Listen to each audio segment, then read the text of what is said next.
This week's session of Boots in the Field report is going to focus around rainfall and nitrogen. We've had calls coming in all week, guys worried about different areas in the field, large amounts of rainfall, and what that's doing to the nitrates. Fortunately, we don't have a crystal ball, so we can only make educated guesses as what it's doing to the nitrate load in the soil. And at this point, it's so variable. Our rain events this year have been a half inch here, and 3 miles down the road, they may get 3.5 inches out of that same storm. So you can have fields relatively in the same area that receive very different amounts of rainfall, very different rates of rainfall even when it is raining itself. These 3-4 inch rain events that we're having wreak a lot of havoc and erosion, and in drowning places out, filling ditches and stuff like that. Fortunately though, as far as leaching nitrogen, we're only going to leach the nitrogen that makes it into the soil profile. So when you see large amounts of water running off the tops of your fields, realize that that's not leaching nitrogen.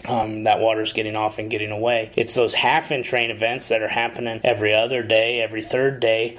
All that rain's making it into the soil profile, and that's going to continue to leach nitrogen away. Obviously, we still have to deal with ponding and loss of nitrogen through that, but we're also dealing with that ponding and lack of oxygen in those areas there, which is reducing yield potential and harming the stand as we go. And that's where a lot of guys are calling in. They got these huge yellow indeficient spots, but they're in water damage, saturated areas, and asking about what they do on the nitrogen front. And part of what we'd recommend is those spots aren't doing anything as long as they stay saturated. So applying nitrogen to saturated soil isn't going to help you out all that much. If we don't have oxygen in the root zone, the corn's not going to take it up, and you have an extreme risk of loss. So you need to wait till those areas start to dry out, reevaluate the potential, and then possibly pull a nitrate sample. It may have been lack of oxygen that was causing the yellowing, not just all nitrogen deficiency. So you may be surprised at how little or possibly how much nitrogen you have to add to get it back into an adequate zone. A lot of the nitrates that we were bringing in before this past week is pretty variable. We had some that were staying on track. They're right where they need to be, and some were 30 to 60 pounds short. So it depends on what range you got, where you are, what type of soil you have, and nitrogen application. How much nitrate did you have out there in the soil profile that would have been susceptible to loss? All right, so multiple applications, different sources of nitrogen, different inhibitors.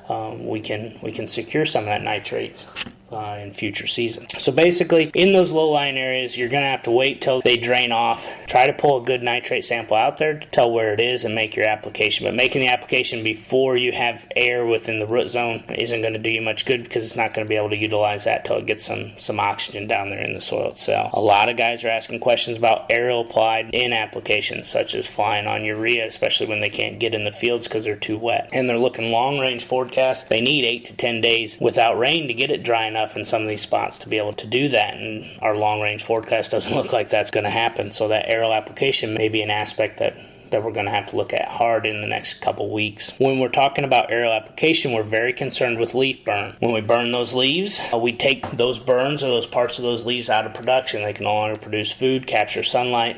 They're ineffective to the plant.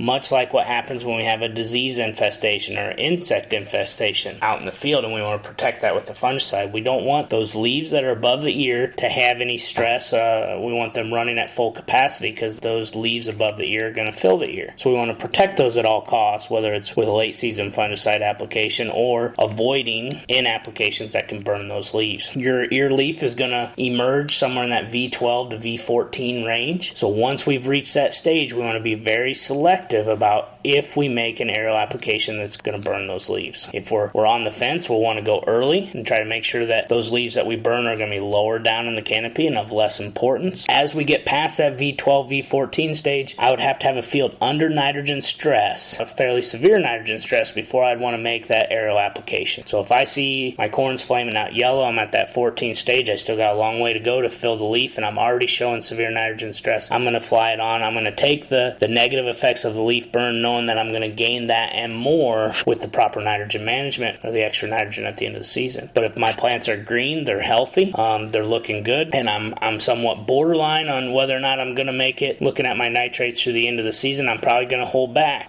because the risk of burning those leaves and possibly going backwards in yield is too great for the little bit I would gain from adding a few more pounds of nitrogen to it. As we look over it all, though, nitrates are key. Because the rain's so variable, the soil types are so variable this year, it's been rather crazy. We recommend that if you're worried about those, as it starts to dry up, get out there quick, pull some nitrates. There's tons of machines and outlets on the market today to be able to get your nitrates pulled, get those nitrate results back. That's the only way you're going to be able to tell for sure whether you have enough nitrogen in the tank. tank to make it through the end of the season. And that's all for this week.